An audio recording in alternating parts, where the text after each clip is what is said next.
Hello everyone, my name is Steve Samuel from Design Visionaries, and today's little post, I call it the key to success.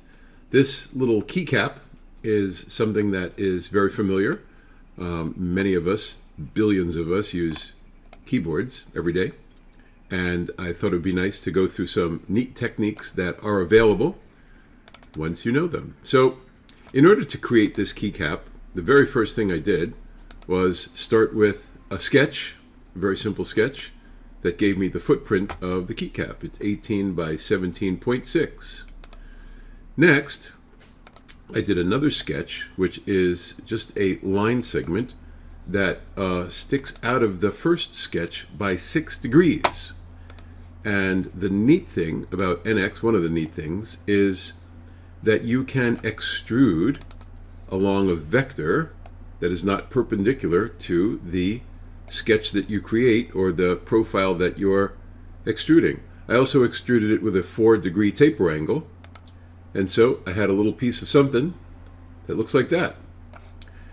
Next, I did edge blends, and the edge blends that I did were purposely G2 curvature continuous edge blends, and I really like RHO 0.6. So the ends of the blends, if you will, and there's a lot of math behind this, I'm not going to go into it now, but the blend stays straighter longer and has more curvature in the middle, so it looks better. It's a better looking blend, and there's a lot to that. The next thing I did was a sketch that was at the intersection of the edges.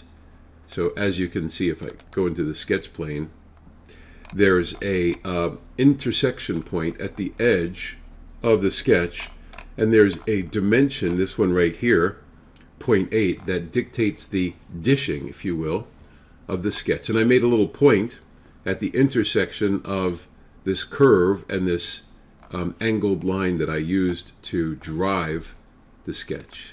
Nice. So then I made I made a datum plane that was through that point, and on that point I made another sketch. So this sketch has the same dishing because it goes to the same point on the previous sketch, and it emanates from the edges, and so the dishing is controlled by the dimension, that 0.8 dimension on the previous sketch. This one right, come on, edit. This one right here, 0.8, okay?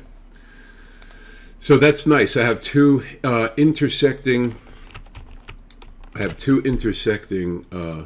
sketches.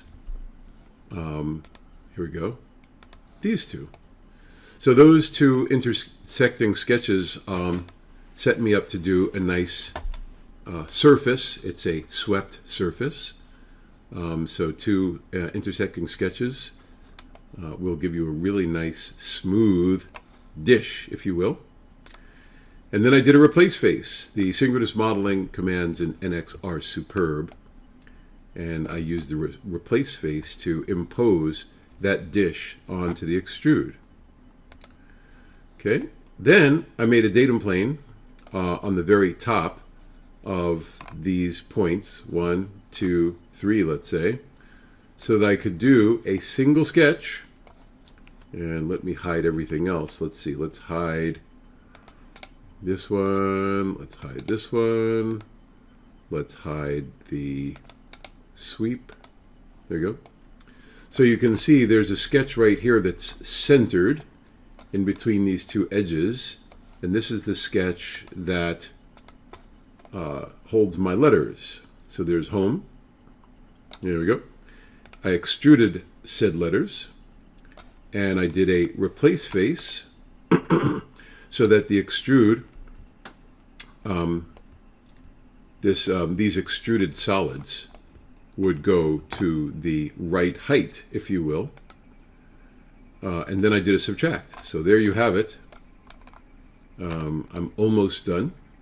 I did a edge blend, another nice G2 curvature continuous edge blend with an RHO of 0.6. There you have it. And then I shelled it out, and I put PMI on the sketch, on the solid. Okay, so let's do Control W. Okay, let's get rid of the curves and the sketches and the datum planes and the points and the sheet bodies. And so there you have it, a beautiful keycap that I can change at any moment. I can change the height of it. I can change that angle. I can change what it says. I can put different letters on here. So this is my generic keycap.